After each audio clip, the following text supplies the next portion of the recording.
Good morning, class. So I wanted to take a little bit of time to walk you through how, when you export your citations and annotations from Noodletools into a Google Doc, how would you go about making it look like this? Okay, so this is the model. You want your final annotated bibliography to kind of to fit this model to look just like this. All right, this is MLA format for an annotated bibliography. Okay, so so we're going to walk through and we're going to show you how you can get there in case um, you might have struggled doing it on your own. So the first thing you're going to do is, and you've probably already done this, but if you haven't, you're going to need to do this. You're going to export from your Noodletools. So you go into where your project is, where all of your citations are and your annotation. You can see mine lined up here. And you're going to go up here and you're going to click export to Google Docs. All right. And when you do that, you're going to do all your sources. Obviously, you want to make sure you're logged into your school account. And there you go. So you might have thought, oh, I'm done. I can hand that in. Well, you could, and you might do well on some of the elements in the rubric, but for the format, you would definitely be in that basic level or even developing level that you're not quite there.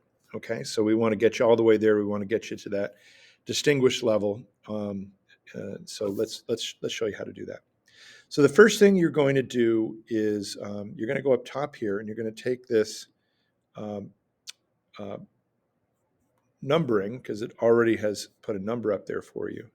And you're going to go and take a look at this. Shows you we want you to number your annotated bibliography, but we want you to put your name in front of that number. Okay, so you simply go up there and you're going to put um, Bond, and it really should be your last name, Bond 1. And then every page now will have Bond in front of the number.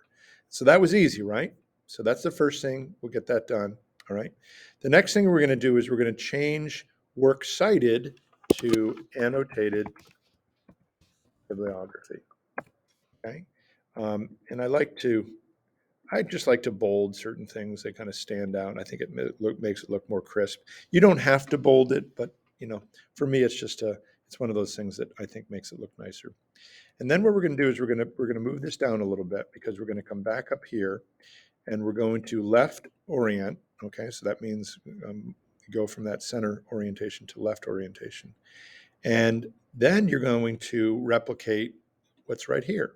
So your name, my name, and Miss B, if you're in the class with Miss B and I, world history, and the date.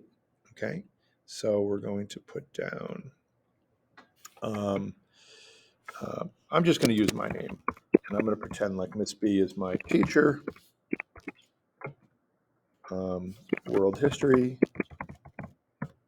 and the date is today is March.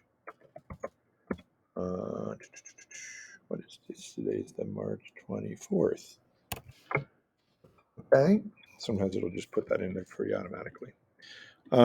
So there you go, almost there. Now the next thing you need to put in is your preliminary thesis. Spelled preliminary wrong. Thank you, autocorrect. And then your preliminary thesis would go in here. So you can see, here's a preliminary thesis here. I'm not actually going to write it out, but that's what it would look like. And remember, we are judging your preliminary thesis. So we want to see where you're at. We want to see the type of argument that you've arrived at after all of your research. And remember, that's based upon the quality of your research questions. So if we see a thesis that is, very report-oriented thesis, in other words, it seems like you're just kind of reporting things out, we would let you know, we really need to work on your thesis. If we see a thesis that is,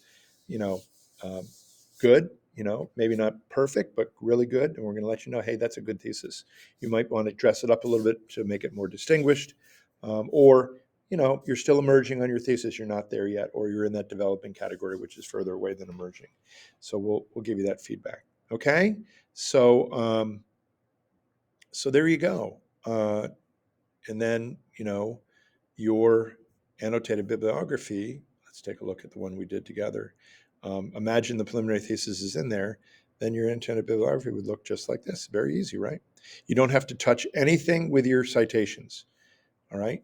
Now, the next time we do this, and we will change this into a bibliography in the next phase, we'll do some things with the citations. But for right now, we just want to see what you've been doing with your research, what you've been learning, what are your sources been teaching you through your close analysis, and that's the reason why we're doing the annotated bibliography. So we hope this was helpful. Have a good day.